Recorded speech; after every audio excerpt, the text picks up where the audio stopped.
Welcome back, Sober Family. This is another episode of Recovery Talk, brought to you by Pro Recovery Power.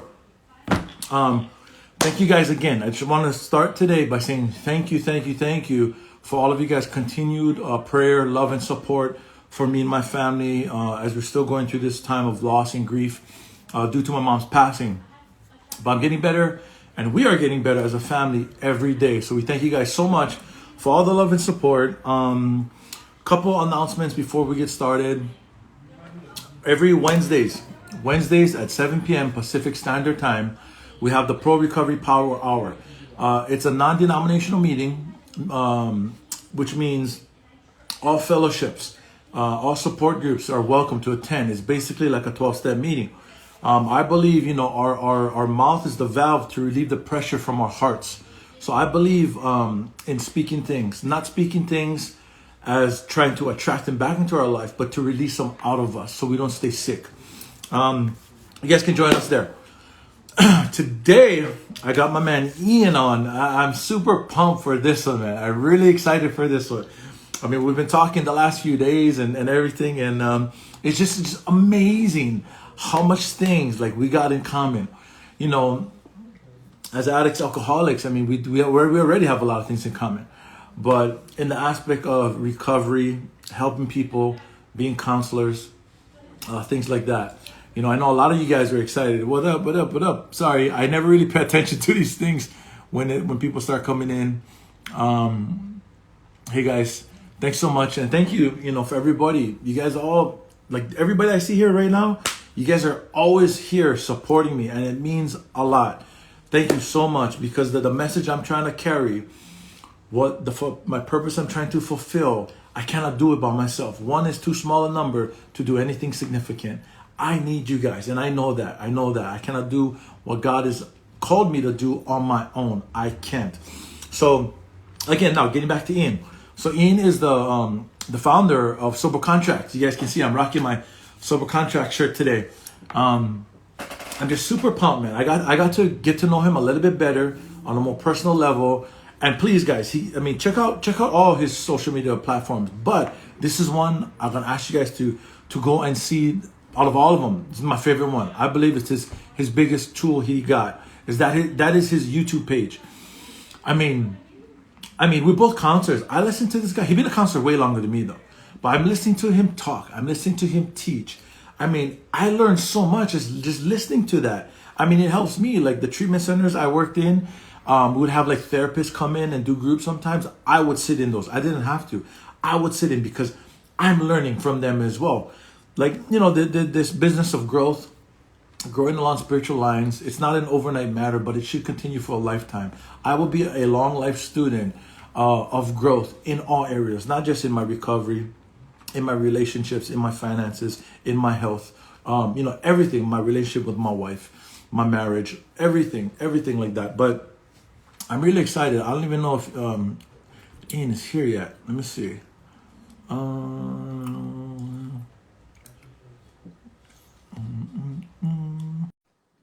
He might be here. Let me take a look. But I hope you guys are doing well. Oh, there he is. Oh, what's up, bro? What's going on? How's the sound on this? Oh, perfect, bro. Is it good? Yeah, I can hear you really good. All right, cool. Yeah, bro. How's it going? It's going. Yeah. It's Saturday. I'm happy to be here. Another day. Yeah, man. Beautiful I'm day happy to here. see you too. You're in the same neck of the woods, right? So you're looking at the same skies I am. Beautiful. Yep. Yeah, it's a nice day out there. But I know you was live this morning, but my son was up at the same exact time. So I was like, I got to catch it later after you posted. I didn't get to the whole thing though, but I did. It's super dope, bro. Like you doing that too. Like I was just saying, a lot of us, me and you, we got so many different things in common, bro. Like our conversations is never like 2 minutes. You know what I mean? I know. I literally say, I say that on the front end when I text them, like it's just for 1 minute. And then it's that's 1 minute has a 15-minute translation when we talk. Yeah. There's so much ground to cover, man. It's great. It's when you meet somebody like that, you just fucking, it's like all the different things you talk about. I feel like we need like an hour on each topic. Yeah, no, definitely, and like I was saying, man, like when I listen to you, especially like I was that one night I was checking out your YouTube page, listening to how you teach and what you're saying. I mean, it's a lot of substance. It carries a lot of weight for me, anyways. I'm speaking for myself, because even if I wasn't a counselor, I didn't learn these things. Mm. It is regarding recovery, which I heavily depend on to stay alive. Honestly, Mm-hmm. me. So I mean, bro, I mean, my hat is off to you, bro. Like I Thank can you. learn so much from you too, man. Like it's a two-way thing. A lot of people, they tell me that, and I like, that's all great. They give it to me, I give it back to God. But it's always, it doesn't matter. I can learn something from like a Mm. newcomer. You know what I mean? Yeah. Yeah. Well, I appreciate that. It's a trip. I forget. I'm like, I'm turning 40 this year, and I don't know if it was like the quarantine 2020 or just everything in general. But I feel like I'm at this like place where I'm like, like I'm like seasoned. You know what I mean? Like, and I don't feel it. You know what I mean? Like I'm coming up on just 5 years sobriety, and in a lot of ways, I'm still like an underdeveloped, grown man child trying to figure out his way in the world. You know what I mean? And to Yeah. come here and like be interviewed and stuff is crazy to me. I'm like shaky a little bit. You know what I mean? Like I'm not. This isn't my thing. Like I'm not used to this type of stuff. It feels very weird. The Yeah. last time I felt like I was getting like positive attention, like on this level, I felt like I was a fraud, like I was in my disease, you know what I mean? Like lying, manipulating, things like that. Uh-huh. And so to Yeah. get like, it's just, I don't know, it's still very foreign to me. But Yeah, hey, like, bro. Like I had a lot of people reach out to me once, because I told a few people, and then I posted yesterday. A lot of people is looking forward to hearing your story, bro. I mean, like a lot of them.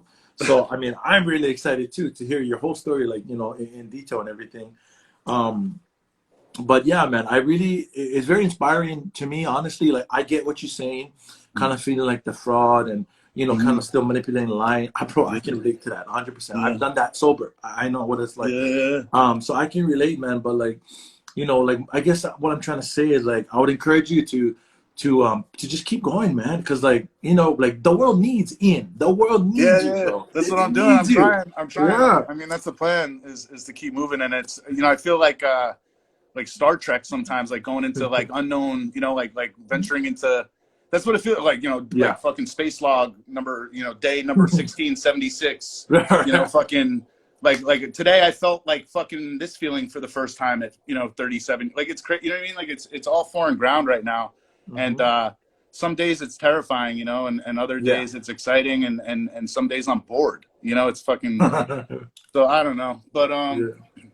but yeah, and I'm excited to talk about my story a little bit. And I mentioned this to you when we spoke is being a counselor, and you remember in school, we have that chapter ethics, and Yeah. there's a lot of gray area in ethics with counseling. And then there's shit that's not gray, you know what I mean? Yeah. And then there's shit like that you can get in trouble for, like all Uh-huh. sorts of stuff. So, self-disclosure as a counselor is when building rapport is something that we can pull out.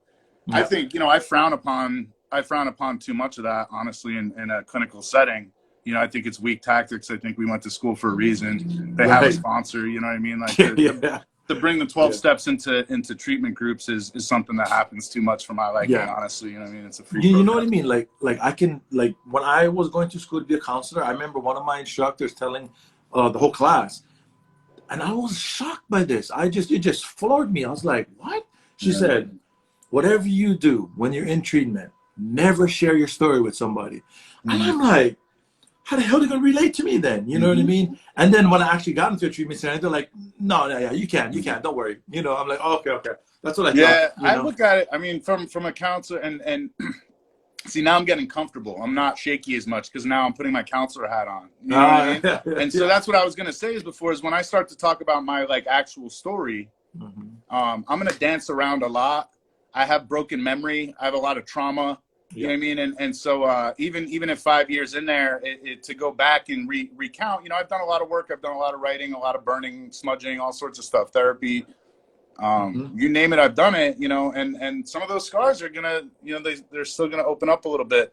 And, that's fine. It's not something that looks real good on a counselor, you know what I mean? and not a lot of my shit's like just straight not appropriate even, you know what I mean? Like I can't, you can't go there and stuff. But no, I think, I think as a counselor, this is the best metaphor I give to new counselors coming in the game is like soccer. Everyone's played soccer. I don't care who you are. You've kicked a soccer ball in your time. everybody, guy, girl, everyone should have at least. I mean, you know, I don't want to fucking, there's people that can't, you know, physically, but all joking aside, like when you first learn how to do it, you know, like when you kick it like with your toe and you fucking toe it, you can get that shit. Like when you're 5, 6 years old, you can make that shit sail real far. Yeah. You know what I mean? Like, but you don't have a lot of control over it. You know what I mean? Like, and so they teach you got to kind of hit it from the inside of your foot. Yeah. And then you can kind of aim better, right? But you don't get as much power that way. And so in the beginning, counseling's like that. Like you want to go, when I was a new counselor, bro, I was like actually legitimately using the basic text of Narcotics Anonymous to counsel people. You know what I mean? Because I knew that book inside and out. And it was just came more naturally to me. You're nervous. You know, you feel like you're in a meeting. You feel like you're sharing. You fall into like a fuck. But over time, you start to realize that you fall short, you know, and they don't, you know, they don't want to hear about that. You know, a lot of them. Yeah. And I get that. I understand that. You know, like I think we spoke about this. Like I was telling you, I'm pretty sure we talked about it. About, you know, like my experience versus everything I learned as a counselor. 100% of the time, I'll pick my own experience. However, like when I combine the two, it's much more powerful. Though I'm equipped with more tools to help and serve people that's still sick and suffering out there. You know, because people like me, you, everybody, all you guys that's on here. Like we are the ultimate weapon in this fight against addiction because all of us have an education no amount of money can pay for. I mean, our own experiences, you know what I'm talking about. But let's get into this, bro. Let's get into this. Oh, real quick, one more announcement before we start. If you guys would be so kind, go to our website, prorecoverypower.com. On the bottom right-hand corner, there's a little pencil mark. It's a survey/questionnaire that will help move the vision of PRP forward. If you guys could do that, answer is like 4 questions. Okay, so thank you guys. Okay, Ian, real quick, bro. Yes, First sir. question. How long have you been sober? Coming up on 5 years on September 11th. All right. I know you chose that day. I know we talked about that. Yeah, we did. Yeah, I'll tell you a little bit more about that. And then where are you from? So I was born in New York City, Manhattan, Lenox Hill Hospital, for anyone who's familiar with Manhattan, New York. Like, you know, Midtown Manhattan, the big city. And I lived there till I was 13, and I moved around a lot. And I call Orange County, California, my home now. I've been here 10 years. And so this is the only place, true story, I've ever felt homesick. So, you know, I may not have been born out here, but I kind of was, you know what I mean? Like in some ways. So I consider, you know, Orange County's more a part of me than New York.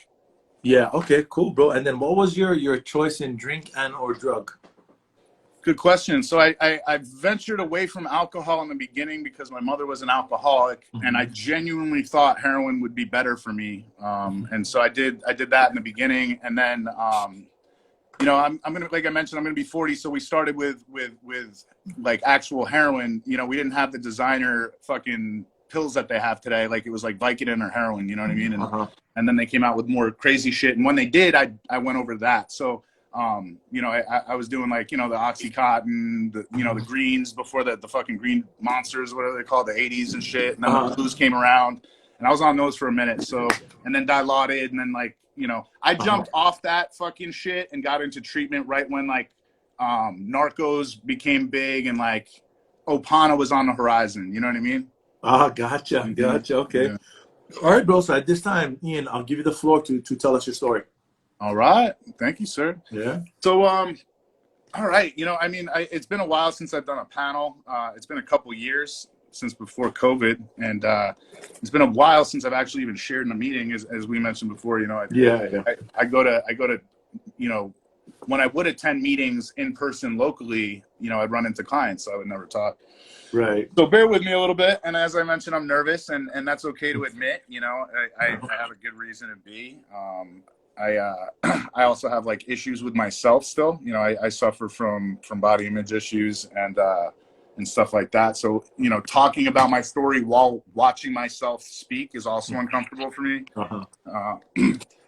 Believe it or not. And so yeah, so there's all that sort of stuff. So I typically try to open up with a little bit of vulnerability like that, and it helps kind of calm my nerves, because I'm not even joking. I'm like, my palms are sweating right now. And I got my, you know, this is why I vape. I'm not a counselor right now. I would never fucking vape, you know what I mean? Like in a counselor setting or wear a hat. I actually do clean up pretty well, and I take that role really seriously. I've seen you, bro. I've seen you do, bro. Yeah, you know. But all right, so let me start. I guess I should start at the top. My mom was loaded when she gave birth. You know, I'll save that one. I know that to be true because I saw doctor's records, hospital records, because my dad kept it because he was in, you know, court trying to fucking divorce and going through all that. So, you know, I definitely, you know, that in itself is fucked up. Like your dad showing you that stuff anyway. But so that happened. So I know that. I know I had to be kept back from the you know, in the hospital like a little bit longer to make sure I was all right. It wasn't anything too bad. No fetal alcohol syndrome or anything like that. You know, that we know of, right? But yeah. You know, and I was talking to Gil about it. You know, earlier, like I forget, it was either a DM or we were chopping it up. And I was saying, she asked me, she's like, you know, what do you think about, can you know, being born with addiction, or like that whole kind of debate, you know, like are some people are born with it before they use that whole, you know what I mean, that concept. And I was like, well, you know, if you define addiction as substance use, you know what I mean? Like, cause if that's part of the definition of addiction, then no, you wouldn't be born with it unless you were born loaded. Right. So, you know, in my case, I was, you know, born with it. So, you know, that's kind of how that all started. And then, you know, her and my dad split, and she's a borderline alcoholic, like a true borderline, for anyone who knows what that means. It's a personality disorder. It's or is it a mood? I can't remember right now which it's technically, but it's not nothing you can medicate for. It's just there, and it's something like addiction that you have to work on a daily basis. And she, instead of worked on that, drank. And so obviously there was two, you know, big issues with her. And that's what I grew up around. And my dad came back into my life when I was 13.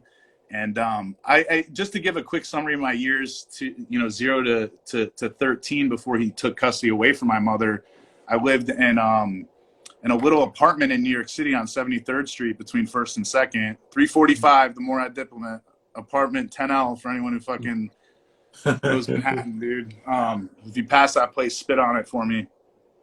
I'm just kidding. I don't have a resentment against that place anymore, anyway.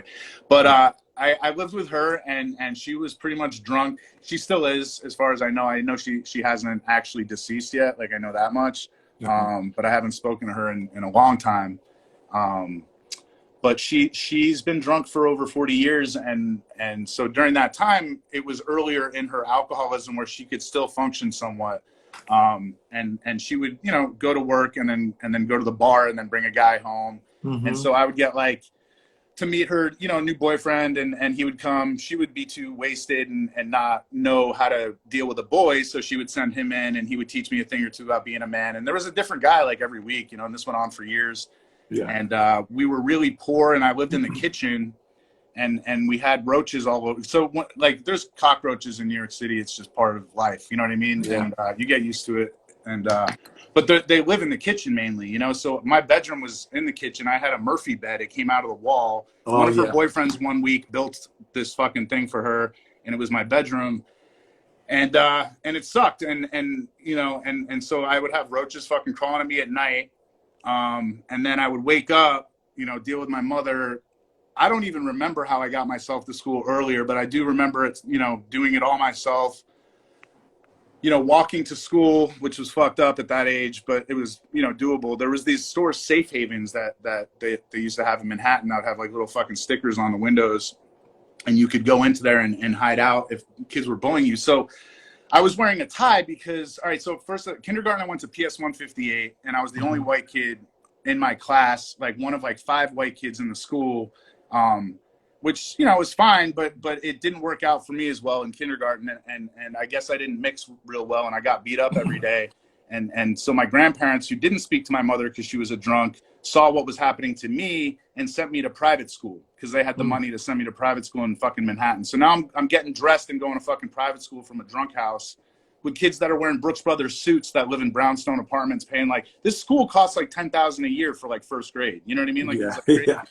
And so I'm dressed like Oliver Twist, getting picked on by these fucking kids, not socializing at all, walking home by myself, dodging and weaving Safe Havens because I have a fucking tie on, and the public school kids want to beat up the private school kids in New York City in the 80s. You know what I mean? So I'm fucking the poor little, you know, kid in the rich school, and then I'm the rich kid on the way home. getting beat up. And then I would meet my mom's new fucking boyfriend and deal with that bullshit. My favorite was Leo, her Vietnam War vet, who like took all my stuffed animals, put them in a garbage bag, and then took all my Nintendo games, put them in a garbage bag, and told me to choose. One was going in the trash. And my little head at that age, I think I was like fucking 10, you know what I mean? And I was like, I wanted to impress upon him still, you know what I mean? So I chose the Nintendo. I was like, throw the stuffed animals away. Even though I didn't want him to, you know, I wanted him to think, like, I wanted him to respect me, you know what I mean? And, and so I had him throw all my little homies away, dude. Those are the only people I could connect with in bed. And they kept me safe from the roaches and shit. So, you know, then my dad finally came around at 13 and took custody of me, and he was an Italian and you know, like Sicilian Italian, literally.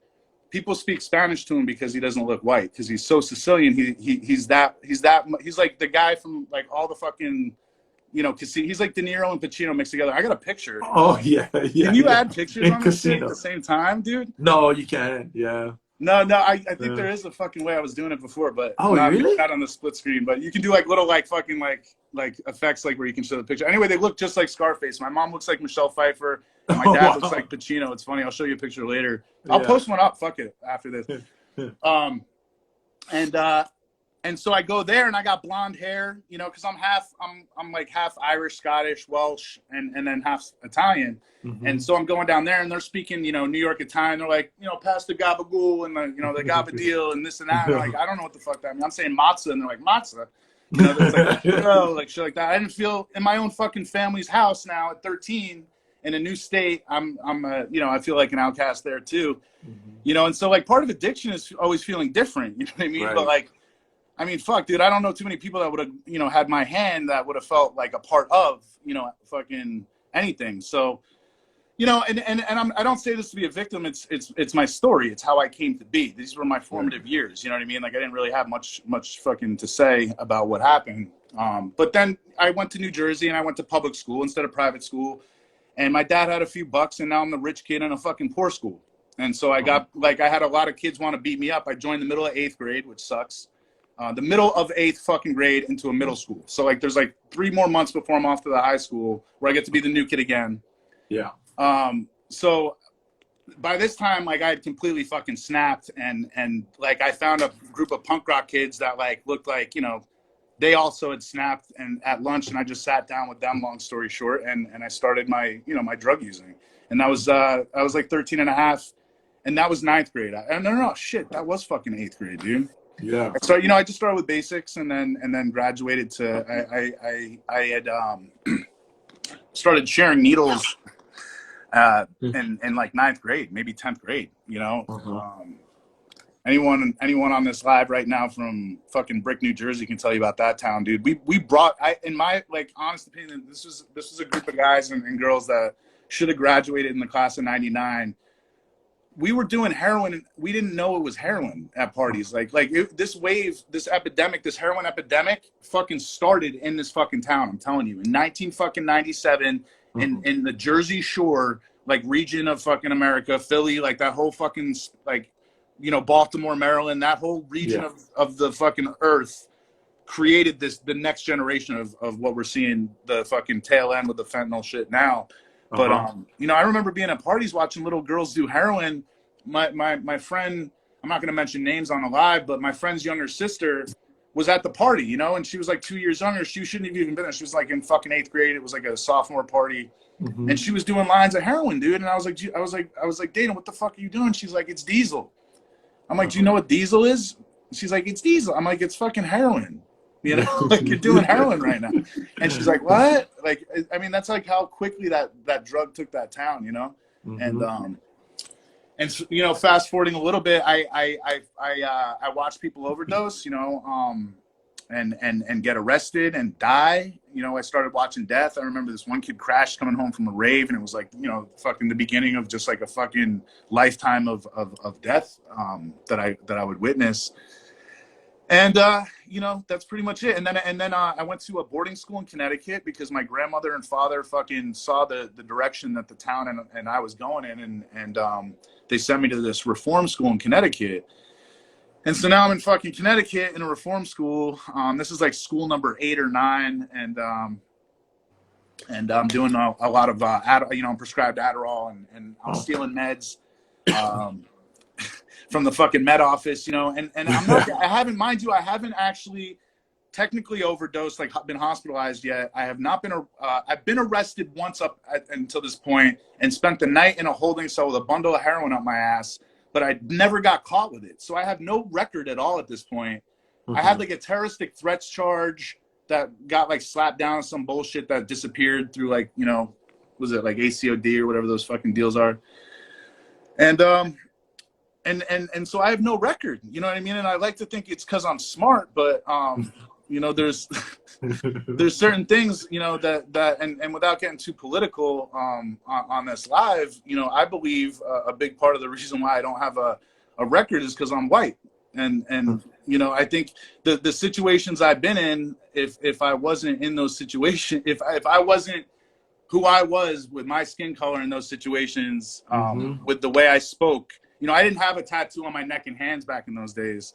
And, I watched a lot of people of different races, friends of mine go through less shit and end up in the system. So, I just want to say that, and I apologize if that was a little too political for people to hear, but social issues are part of counseling. All right. Cultural competency is a chapter in the book, and understanding demographics and the effects that they have on human psychology.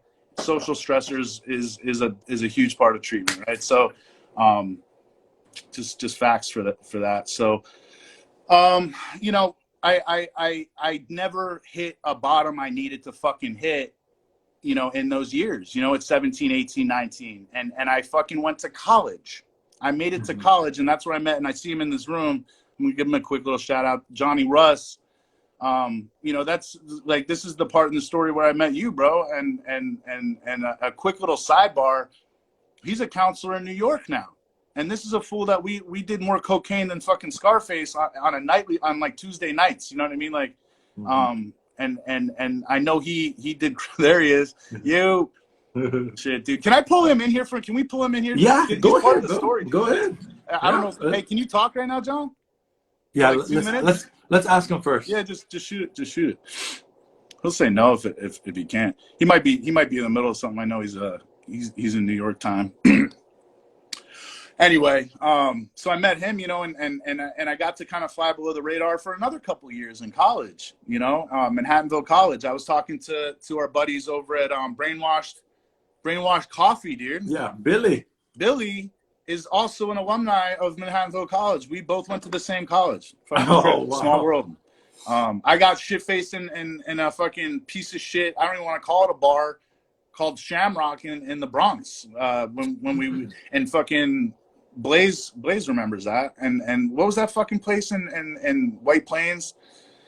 Anyway, so I got to pretend like I was just a fucking college kid drinking, and that's when alcohol really started to take hold. And ask this kid, dude, I was drinking fucking, my funnel records in college were insane. I had the breathalyzer record.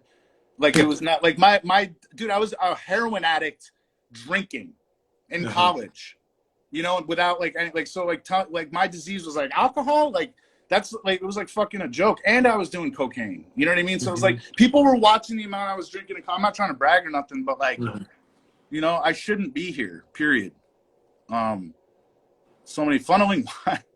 Couldn't join. Oh, he said you couldn't join. Well, like, you try inviting him again. Okay. Johnny Russ. And then okay, there it goes. I just requested him again. All right, cool. See if maybe he can't. Maybe he just doesn't have service or something right now. I know he's up there in where are you at, dude? Fucking, I can't remember, dude. But he's out in New York? Yeah, he's up in New York. Okay. I went to school for normality, to be honest with you, just because that's like, I didn't know what to do with my body. I had no purpose or meaning in my life. I was just survival mode, honestly, and that's like what seemed to be the next step. In fact, it's a funny story. I was high on fucking heroin, and my dad got a scholarship letter. Somehow, I did well enough my junior year. I actually really did well my junior year academically, because I'm not, addicts. We're not we're intelligent people, you know what I mean? And I pushed myself. I honestly think it was just I did a lot of Adderall fucking junior year, and I got a scholarship to this college, and my dad got a scholarship letter when I was fucking high. And so I'm like, I just did an issue, you know, and I get a phone call and it's my dad. I'm like fucking 17 or no, I was probably 18 at the time. And he's like, yeah, he's like, I need to talk to you, get home. And I'm like, oh my God, dude. He never would fucking say that. You know what I mean? I was like, I'm fucked. I don't know. He's going to test me or something. And I get home and he's like, I'm so proud of you, dude. And my eyes were like pins. I was like, you know what I mean? Like I was like fucking like nodding out when he was like saying how proud he was of me.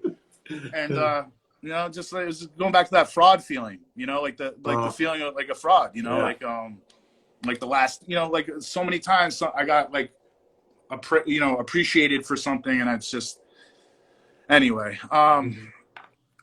So where are we?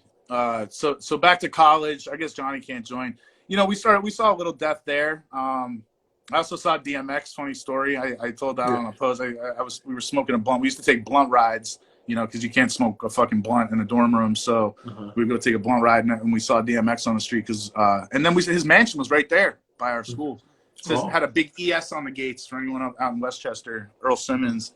Yeah. But yeah, you know, and I flew below the radar and then that was it. And then I developed an addiction to pain pills. So they came back into play later on. Once college was over, I met a girl and had a kid, and we stayed together for a while. Her family kind of became mine, and I stayed with her because I didn't have anything else in my life, you know, and I was super codependent, and she was also real sick. We had a kid, and that was a really ugly, unhealthy relationship. You know, they say you marry your mother, and maybe that was the case in the situation at the time, but I can tell you it wasn't a good fit. And but we did make a beautiful little girl out of it, and so that's part of my story too. And I'll circle back to that one at the end. Yeah. Where we're at, me and my daughter. But so you know, fast forward a couple more years, we split up. I have my kid. My daughter's mother starts dating my fucking best friend behind my back, right? Because, you know, we're still addicts. Like, you know, this is the type of people we are. And my best friend at the time was hooking up with my daughter's mother, who we had been broken up for 2 years, you know, but when your when your homie's like, you know, hanging out with your baby mom, you know what I mean? Like, and what like really fucked me up was me and him had taken a road trip to Florida and back.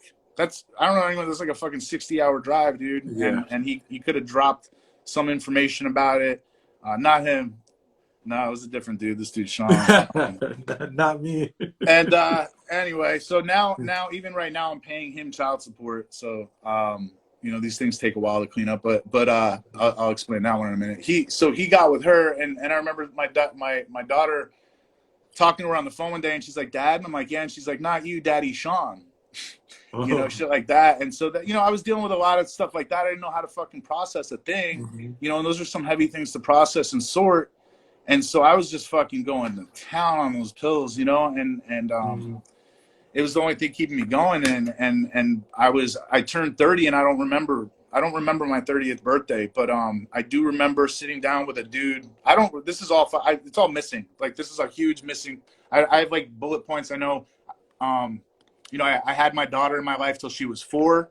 And then things started getting really fucked up, and Xanax became part of the story. And when that happens, you just miss pieces of memory. And my 30th came and went, and I like genuinely, like, you know, the next day didn't remember it. Like 2 days later, I was like, I turned 30, and then I called my buddy Eddie, who was in AA, and it was the true attraction rather than promotion that they talk about. Like, this fool never once fucking asked me to go to a meeting, was never condescending to me, never told me maybe I should fucking do this or that. He just showed me his life every day. Yeah. Like, he's like, I'm going to do this. I'm going to do this. Like, this is great. And I was like, dude, we were fucking like in a fucking alley, like fucking last year. You know what I mean? Like, what the fuck are you, like, what drug are you doing, and where can I buy some of it? You know what I mean? But, so I called him, and then I fucking asked for help, and then he fucking laid into me. You know what I mean? Cause I opened the door, and he's like, what the fuck is wrong with you? And all that shit. And we sat down at the computer, and we just like Googled like rehab, you know, and a number came up, an 800 number, and we called it, and fucking, I ended up on the phone with somebody like my homie Beans, like what he does, HB. You know, and it was just an admissions guy, and he was like, fucking save my ass, dude. This guy took, you know, the time on the phone with me to like you know, like listen to my shit. Like I was telling him shit he never fucking heard. I really thought he had never heard this before. I thought I had like this unique fucking problem. Yeah. Like where like I had been doing too many pills, and I also had some other fucking crazy shit, and nobody would understand like why I can't. You know what I mean? Like and he was patient with me, and it's humbling because he never even made me feel like I was fucking rambling or any of that shit. You know? Yeah. If you think I'm rambling now, dude, you should have heard me. I'm just a manic person. You know what I mean? Like no, honestly, bro, that's funny. You say that even though we're on the phone, but I don't feel like you're rambling at all. Like not at all, bro. It's no. Well, we click then because I pick up on social cues today, and I can see people's faces melt when I talk to them sometimes. You know. Anyway, but so I where was I? What part? Where were you, bro? Shit, dude. Okay, somebody from the audience got to help us. Yeah. See, look, even Jill's like, you're not rambling.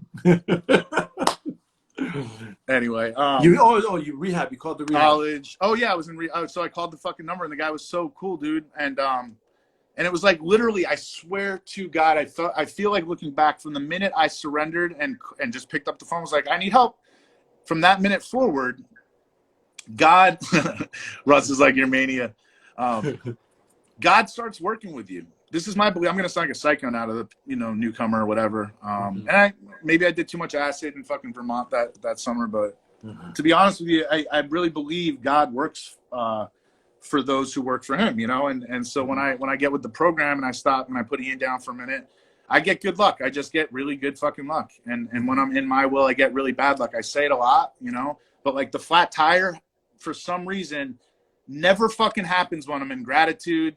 It never like for me, I don't know, maybe somebody else can fucking has a different life than I do, but it seems weird that when I start forcing solutions, shit just gets fucked up. You know what I mean? It's just weird. It's like God's like, nope, slow down. Nope. It's, you know what I mean? And, I can relate. You know, and so it was everything just fell right into fucking place. I went to treatment. I didn't sleep for 2 weeks. My hair hurt. I sneezed. I felt like my bones fucking exploded. Yeah. A Zales commercial would make me cry. Every fucking thing I deferred fucking payment on emotionally came back to haunt me while feeling like I fucking had no skin and I was laying in a fucking snowbank. It was horrible, dude. Detoxing off that much shit, dude. I had Suboxone. I was shooting Subutex for like a few months. Methadone. I mean, you name it. My brain didn't know what the fuck was going on.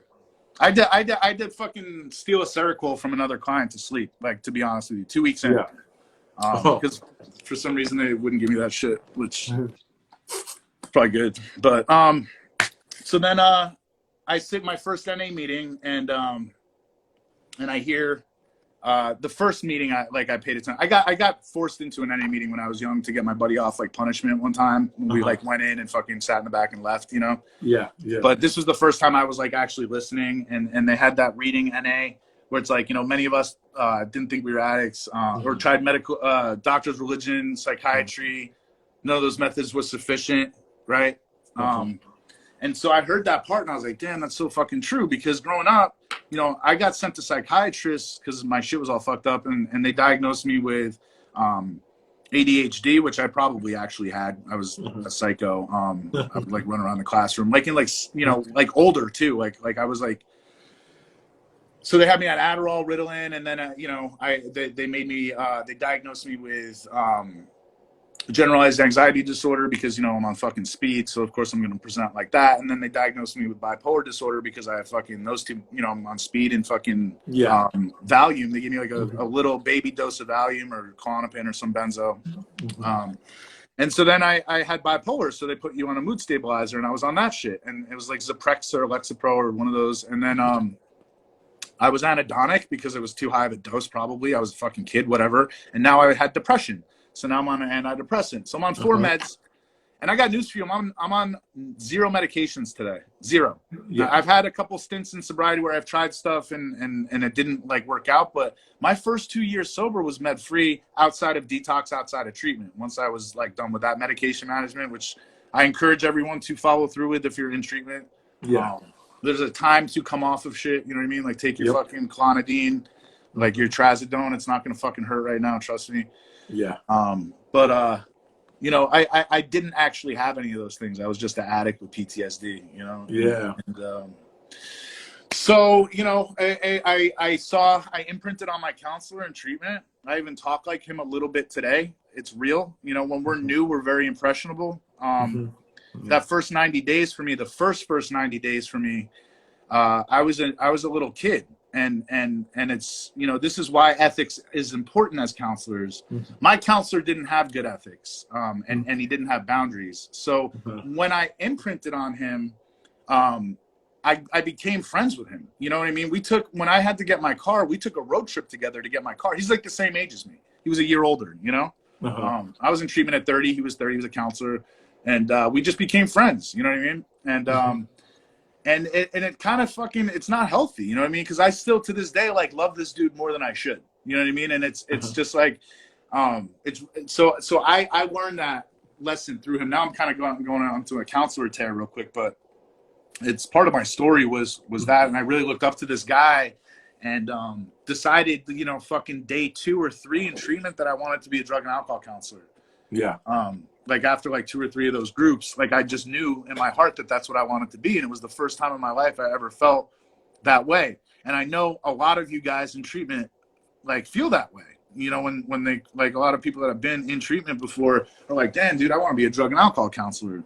And I encourage you to fucking listen to that shit, and don't let anybody tell you, you know, or minimize that, or, you know, tell you to get sober first or get 6 months before, you know what I mean, or any of that shit.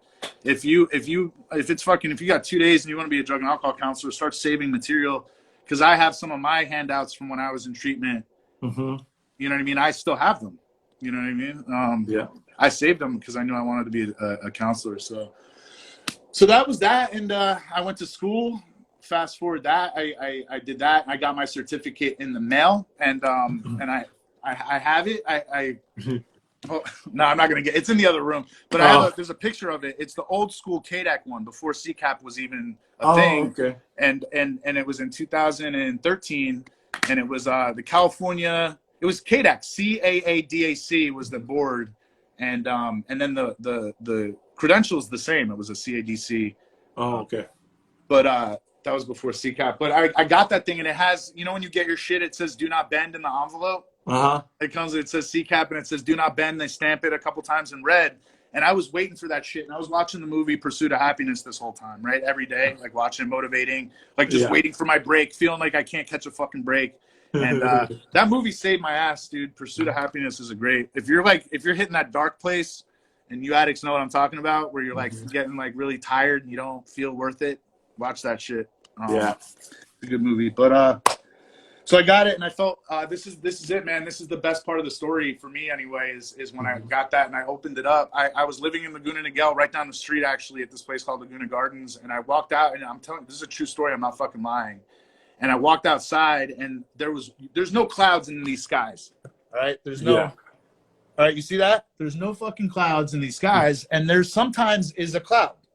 And on this day, it happened to be like 4 or 5 o'clock, and it was a cloud, and the sun was reflecting off it, and the cloud was pink. It was like genuinely one fucking pink cloud right in front of me, like a weird, almost like God like was fucking making it look a little weird, so like he could like say what's up, like, you know what I mean? Like, he was fucking tripped out, and there's this pink cloud like right there, and I fucking felt this thing in my like chest that I'd never felt, dude, and it felt almost like a zit of spirituality popped. And I felt like I wasn't a mistake for the first time in my life. Like, you know what I mean? Like, and I felt like the world could be potentially. Now, I don't know. Like, I know everybody. Like, some people in here might have a drinking problem, but like, for like anybody in here that's like truly not been able to look at themselves in the mirror, like really, like not just saying that, but like you can't bring your eyes to meet themselves in the mirror. It's a powerful feeling. To feel not like a mistake, but that you might actually be able to help the earth a little bit. It's something else. I'm telling you. That's awesome, bro. Yeah. And it was birth. It was being birthed for the first time. Feeling like I could help others. Yeah. You know? And so You know, that seems like, you know, that seems like a good time to end the story, but Yeah. unfortunately addiction's a progressive and chronic thing, and I was a counselor, and burnout is real. It's a chapter in the book, and I stopped taking care of myself, and I had no boundaries with clients. I wanted to save everybody. I would fucking answer my phone at 3 a.m. for a client, like for fucking anybody. They needed me to stay late. I would do it. And 3 years in, sure enough, they say the average lifespan is what? I can't remember. It's like 3 to 5 years or Oh, of one a to 3 counselor? years. Yeah. Yeah, something like that, like 3 to 5. Something, yeah, like 2 to 5 years. And so I was Yeah. like at year 3, and I was like, I was done, dude. And I was working at one of those new treatment centers that'll just fucking burn you out anyway, because they don't know what's going on. And they're always asking for extra favors and shit. And you're trying to impress upon them because you're a new counselor. Yeah. And so I'll talk about I'm getting there, dude. I'm getting there. How long have I been going, dude? That's okay. I mean, I just get some questions to ask you. We got about 15 minutes left. Oh, okay, perfect. Yeah, I'll wrap this right up. I got like 5 left. So I fucking relapsed. Long story short, I started drinking them, right? Because I never, to answer that first question, you're like, what's your drug of choice? And I said all the pills and shit. Yeah. Alcohol was never part of my story up until this point. And so I decided to take a job as a firearms instructor. All right. I don't like to talk about that because it's a political thing. And so at this point in my life, and I've since, I'm not saying that I agree or disagree with firearms. I'm not fucking saying that right now, but I have grown and evolved, and I continue to do so. So let's just keep those opinions aside. But I was a firearms instructor at a local shooting range. And I worked with a lot of Marines and people like that, and they drink, but they don't smoke weed and they don't do drugs. And so I was like, I'm sober, and I just fit right in. There's something about like addicts and Marines that get like maybe PTSD. I don't know. That I got along really well with these guys, and I just started drinking with them after work, you know, and I felt normal, and it was just once in a while, and then it wasn't once in a while, and then I was a fucking raging alcoholic living in North Carolina with a staph infection, and I don't know how that happened. I took a job, I just started running, like everyone was an asshole again, and I ended up in North Carolina.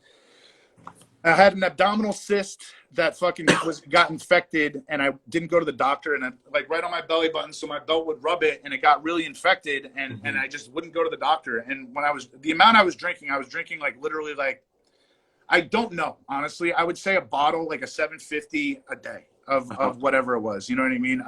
Sometimes I would get a handle. It would last like 2 days. Sometimes you know what I mean? Like, what I do know is that what I would wake up with, and I would reach for my shit in the morning, it wasn't there because I drank it in the middle of the fucking night because I was like starting to like hallucinate in the middle of the night. I couldn't even fucking save anything for the next day. That's when it got real bad. But I didn't go to the doctor, and it got septic, and it found my hip joint, and I got osteomyelitis and went into septic shock while driving across the fucking country back to California. I'm going to save that. There's like crazy parts of the story that are cool, but I was driving across the country while dying of sepsis. And I landed, I made it, and I got to Mission Hospital, and they said if I got there any later, I'd be dead, and they're going to try to save my leg, and they saved it, but I needed a hip replacement because the hip joint was completely destroyed.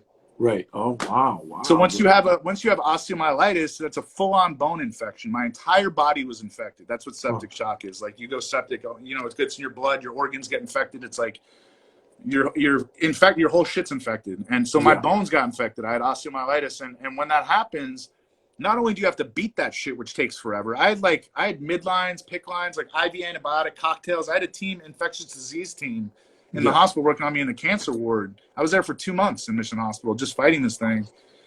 But the thing about getting a hip replacement is you have to wait a year to get the hip replacement. So like once you've been clear, so I had to be like deemed clear. He's clear. No more sepsis, no more staph, it's gone. And then wait 365 days before I'm eligible to get a hip. Wow. So I had not done opiates as up until this point, right? So what do you think I have to do now? I have to take opiates because you can't not fucking move that shit. I wouldn't have broken scar tissue. I would have compromised range of motion. Bone pain and bone infection pain, I'm not kidding, was the worst pain ever. Like I was screaming like a fucking like a maniac. Like they would put like towels in my mouth to move me to the bathroom and stuff. It was crazy. Oh, wow. And so I had to take a bunch of opiates, and I was at that point I was like, fuck it. And so I just went on another one. in the hospital pretty much. And then I got discharged and I had to sit in a hospital bed for another year and a half because I had Medi-Cal and shitty insurance and it just got fucked. And I laid in a hospital and I had a nurse that hated me. She was like an old woman and I fucking hated her and she hated me and we just yelled at each other. And nobody liked me anymore. I had nobody visiting me. My daughter FaceTimed me like once to yell at me because I wasn't there again. And even though I was like fucking lucky to be alive, she didn't care, which I don't blame her. But, you know, her mother could have told her a little bit more. Her mother's still making the local paper, you know, but that's not part of my story. That's part of hers. Right. So that, you know, and so now I'm dealing with that shit and I'm in a fucking hospital bed. Get the hip replacement. Fast forward to that. Now I have the hip replacement and now I have to recover from the hip replacement, which, you know, sucks when you have a full body atrophy situation because you haven't been out of bed in 2 years. So what should have not been a hard physical like comeback was fucking devastatingly difficult. And I did it. Because what else are you gonna do? You know, I could fucking die, or I could do that. You know, it's crazy what like when we're like actually faced with the crossroads. Like people are like, no, I said the same thing for years. If ever, like, I would never fucking be able to do that. You know what I mean? Like shit like that. But like when you're like facing death, and it's like I could, you know what I mean? Like I just fucking you just have to, you know. And to this day, I really don't feel like I deserve much credit. Like my heart's still beating. You know, some people's aren't. Like whatever. Like I just. I feel very lucky, to be honest. All that shit's, I shouldn't have lived through sepsis. I shouldn't have lived through all that. Maybe God has a plan, right? Yeah. But that's that. And then so I went to Costa Rica and I took Ibogaine. I don't know if you've ever heard of that shit. No, have you heard of Ibogaine? No. It's a root bark that's from Africa. So people are taking it now to trip out of addiction. Joe Rogan had a podcast on it. I heard of that. Yeah, I know what you're talking about. Right. So Ibogaine. So they have clinics in like Mexico and shit. I went to one in Costa Rica in the fucking mountains during the rainy season, and it was the guy's dead now. I don't know how he died in a car accident. It's a total separate issue. But his name was Lex Kogan, and it was Ibogaine again treatment center. And he just rented a fucking abandoned casino in the mountains of Costa Rica, and I went up there. He gave me some like garage style EKG, threw a banana bag on my arm, and microdosed me. And it didn't do anything except made me hallucinate now during like the worst opiate detox known to man. Because this 2 years I was on pills, I didn't have any breaks. There was no like fucking detox. Like, you know, like when you're on the streets, you can't get high all the time. So you get a little like, you know, spin cycle dry runs. Right. This is 2 years of fucking unlimited dope. So this shit sucked. And coming back was hard, but I did. And that was September. So September 11th was coming up. I'm in Costa Rica. I'm still tripping out. And I'm smoking a lot of weed and fucking, actually that was pretty much the last thing that was on the plate. And it was like September 8th, 9th, and I'm looking at the thing and I see September 11th is coming and I'm like, I'm going to fucking do that. That's it. That's the day. Yeah. And cause I'm from New York City, you know what I mean? I was like 9/11, there was a lot, I was tripped out, you know, I was probably still fucking hallucinating. So I was like, God wants me to do it then, you know, but I'm glad I did. It's cool as shit. 9/11's a cool sober date, dude. Yeah, like bro, it is. You're the only one I know of that has that sober date right now. You know what's a trip? I'm gonna fucking, cause I'm not a counselor right now. I don't care, dude. I'm gonna show you. This is, I don't know if you can see this. This is a fucking tattoo that I got from the treatment center I went to, right? So this is part of my story. I'm not clean this long. So I'm not clean that long, right? You should never get your clean day tattooed on you if you think you're going to make it. It's a true story. So it's a funny thing. I get this thing tattooed on me and they're like, what are you doing? I'm like, fuck you guys, haters. Sure enough, I end up relapsing. The girl that got hers with me from treatment was loaded, dude, when she was getting hers. That's how fucking sick we were. She was. Wow.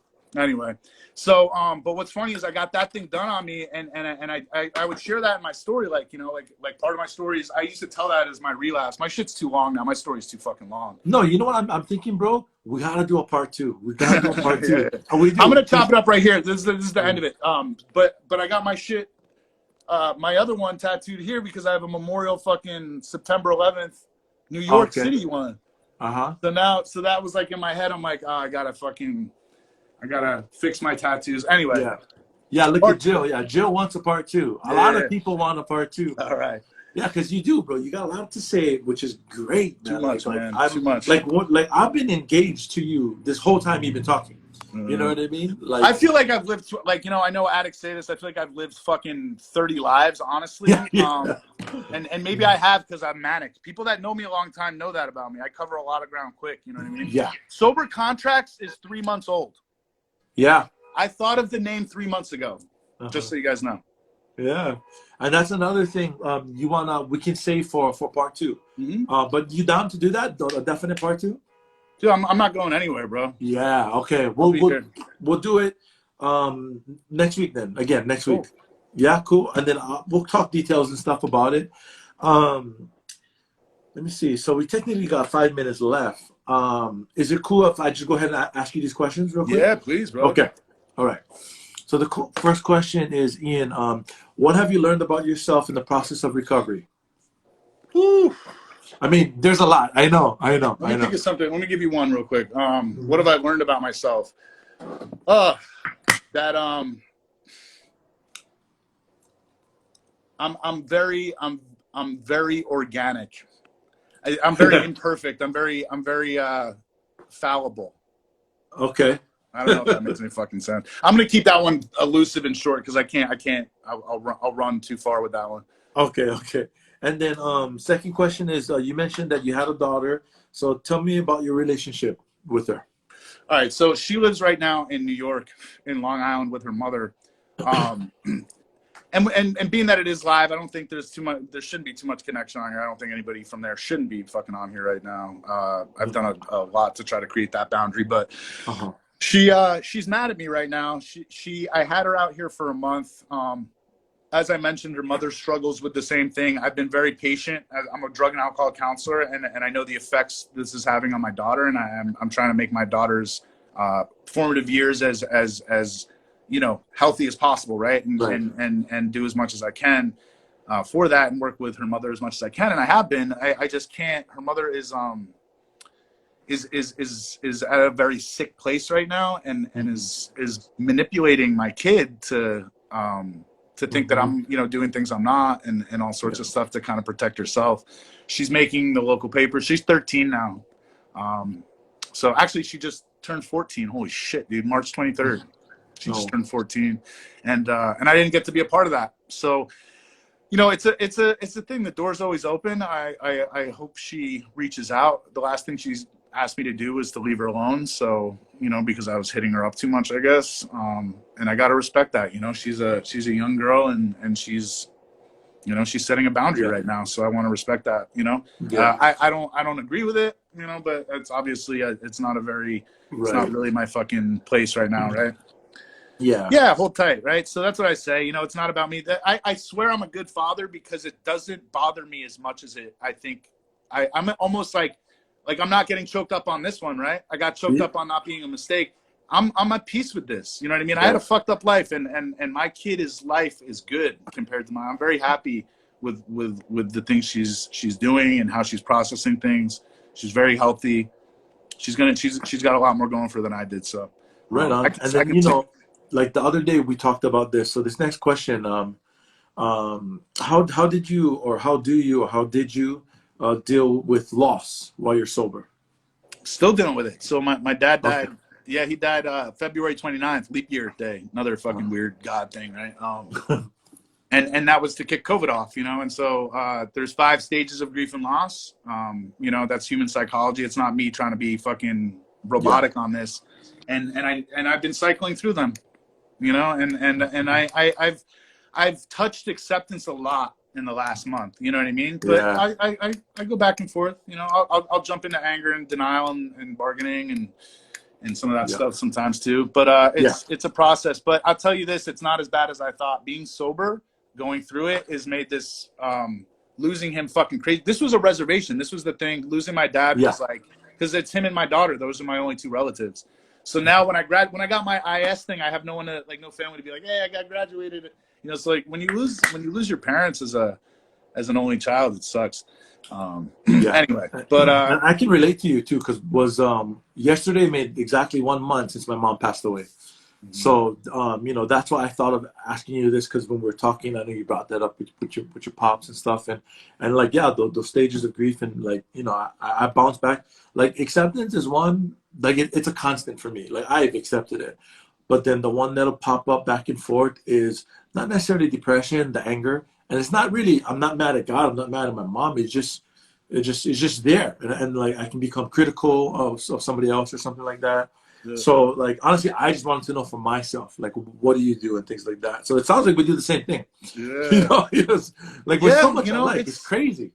I think you know what I do. What my little thing I tell myself is we all die. Right. You know, that's one thing I think we got to remember in the front end of life. You know, we tend to push that aside. I'm like, oh yeah, but fucking we're gonna die. You're maggot food, and so am I, or cremated, whatever. We're not gonna be here. You know, and none of us will be at some point. And so, you know, the way that he went was good. It was a good departure. He had a good life. Period. Right. Cool. Well, okay. The next question, bro, is do you have any regrets? If so, what have you, or how have you dealt with them? It's a great question. I used to have more than I do now. I have this like kind of understanding of the universe in my own world, my own like concept of it, right? Where I don't really think, you know, I'm kind of like with the nothing happens by mistake shit. And I think my part is also part of an equation that was not going to fucking go any other way. And so I don't really look back like, oh, I would have, should have, could have. I don't have those. But the one that I kind of wish I did more of and that I wish I could get better at doing is enjoying the process more. You know, like I take myself so fucking seriously all the time that I forget to enjoy it. And that's what's nice about this Instagram kind of live stuff. Like, look at my life. Like, it helps us kind of see it like objectively, like a little bit more, you know, like I'm like, I got tunnel vision. Like it's like a video game, you know, like I'm like, I forget to like fucking take a step back and be like, oh, you know? Yeah, exactly. Anyway. I can relate. So I was going to ask you one last question, but I'll save that for next week though. All right. But hey, bro, I really appreciate your time. This has been great. I mean, it just goes by like that, man. 1 hour, you know, it's like, what the heck? You know, so I've been doing part twos with people recently, you know, and actually it was Jill's idea, Sober Powered. It was her idea. She said it on there a few weeks ago. And I was like, oh, part two. I never thought of doing that, you know? So I know you have a lot to say and it's, you know, it carries depth and weight. You know, you speak with substance. I like that. I'm very in tune and engaged to what you're saying. And it is very helpful and it's inspiring, bro. So let's do a part 2, 3, 4, 5, whatever. I'm down. Let's do more Q&A though. You can't give me too much free reign, dude. I'll tell you about the time I went to Wyoming for like an hour. Fucking weird. Now, you know, I'll call you later after this is over and then we can kind of brainstorm some stuff. Yeah, for sure, brother. Yeah. Cool. Thank you so much for having me on. Yeah, no worries, but you have a great day, man. All right, be good. Okay. Talk soon. Bye-bye. Bye. Okay, guys, so that was Ian. As you guys know, he's going to be here again next week, part 2. We'll chop it up with him after this, and we can discuss. If you guys have things you guys want to know, reach out to me. Let me know what you want me to ask him. You guys can, when we go live, we can do Q&As. You guys can ask him live there as well. However you guys want to do it. So I really appreciate him. I got a lot of love for him, man. I know him. I built a relationship with him somewhat, you know, over this last short period of time. I've known him, but it's felt like I've known him forever. You know, we have so much things in common, and I really have a lot of love and respect for him. So he will be here again next week. I'm going live twice on Saturday, so at 12 and at 3. So I hope you guys will tune into that. Thank you guys so much again for all the love, the support, especially the support I feel from the sober community. You guys have a really special place in my heart. But thank you guys so much and enjoy your Saturday. See you next week. Aloha.